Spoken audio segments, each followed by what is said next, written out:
আসসালামু আলাইকুম।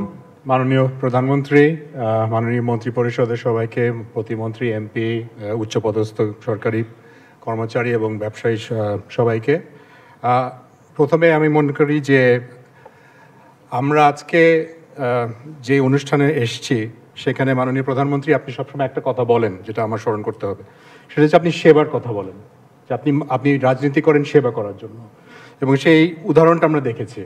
এবং আমরা চাই যে আজকে যে যৌক্তিক দাবির কথা যেটা আমাদের মাননীয় প্রতিমন্ত্রী বললেন, সেখান থেকে যেই প্রতিশ্রুতি দেওয়া হয়েছে যেটার ইমপ্লিমেন্টেশন তাড়াতাড়ি করা হবে, এবং আমরা আরও স্বাগত জানাই যে আমাদের এডুকেশন মিনিস্টার বলেছেন যে যারা সত্যিকারের স্টুডেন্ট তাদের বিরুদ্ধে কোনো রকম অ্যাকশন না হবে, এগুলো সব ভালো জিনিস, এবং সেটা কিন্তু আমরা সবাই যারা নাগরিক সেটা আমরা অ্যাপ্রিসিয়েট করি।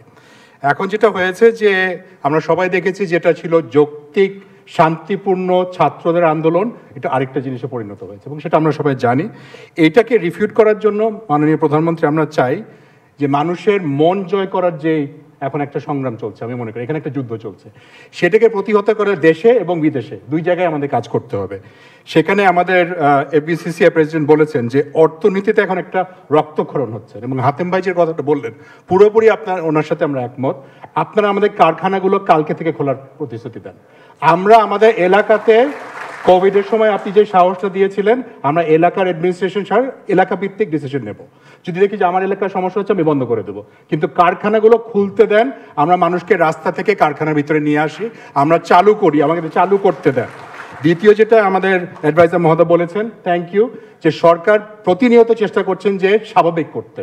সেই স্বাভাবিকের মধ্যে কয়েকটা জিনিস যদি আমরা বলি, যে সারাদিন আমাদের কাজ করতে দেন, রাতের বেলা আপনি কারফিউ দেন, সেকশন 144 ইউজ করেন, সারাদিন আপনারা মিলিটারি কর্ডন দিয়ে আমাদেরকে ট্রান্সপোর্ট ঢাকা এবং চিটাগং রাস্তা রিলিঙ্ক না করলে আমরা পারবো না মাননীয় প্রধানমন্ত্রী, আমাদের কিছু থাকবে না, এটা প্লিজ আমাদের করে দেন। লাস্ট, সালমান আঙ্কাল আমাকে বকা দিবেন, তারপরেও লিমিটেড ইন্টারনেটের কথাটা আমরা শুনছি, আমরা ডিজিটাল বেশি হয়ে যায়, এখন আমরা নিজেরাই বিপদে পড়েছি।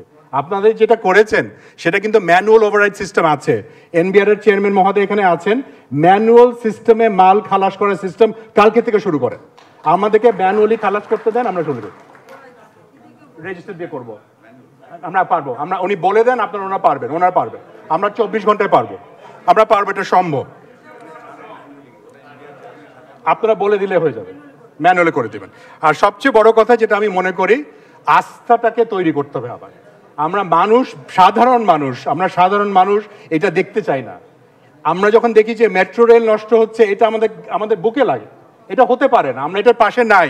সো এখানে যারা যারা এটা করেছেন তাদেরকে আপনারা আইনের কারাগারে নিয়ে আসেন, আপনারা ভালো তদন্ত করেন, এবং একটা জিনিস বলতেই হবে যে এইটার আগে আমাদের যে ইন্টেলিজেন্স এতগুলো এজেন্সি আছে তারা আমাদেরকে এইসব তথ্য দিয়েছে কিনা, আপনাকে কেন ওই তথ্যগুলো দেওয়া হলো না, এইটা আমরা জানতে চাই, কারণ আপনার এই দায়িত্ব আছে, আমরা আপনার উপর বিশ্বাস করি, আপনি সেবার কথাটা বলেন।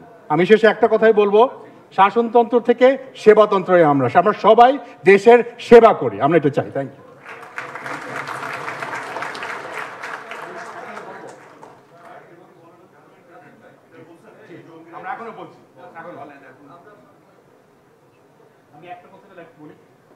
আমরা প্রত্যেক দিন খবর পাচ্ছি,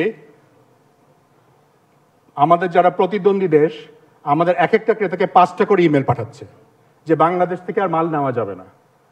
এটা আমাদেরকে ক্ষতি করছে অনেক দূরের জন্য। আজকে থেকে আপনারা সীমিত পরিমাণে শুধু ইমেল চালু করে দেন, এটা পারবো, নিশ্চয়ই আমরা পারবো। বড় ভাই বলেন আপনি পারবেন, you have to give us email দিয়ে আমরা ঠেকাই, নাহলে we will have no orders, আমাদের কোনো অর্ডার থাকবে না। বিশ্বাস করেন আমরা এই সপ্তাহটা পার হতে পারবো না, please help us. Of course we condemn violence, আমরা সেটা কন্ডেম করছি, যারা করেছে আইডেন্টিফাই করে ইমেল করেছে, ইমেল যারা কাটেছে, আমরা তো জানি না, আপনারা বলেন এটা যদি বিএনপি করে থাকে করে, ওকে, তাহলে আপনারা ওদেরকে আইনের আওতায় আসেন, আমরা দেখেছি আপনারা ওনাদেরকে আইনের আওতায় আনেন, কিন্তু আমাদের জন্য যেটা হচ্ছে কি, নাহলে আমাদের এই লোকগুলো যেটা হাতেম ভাই বললেন, ওনারা ওনাদের হাতে চলে যাবে, ওনারা বেরোতে পারবে না। Please, thank you.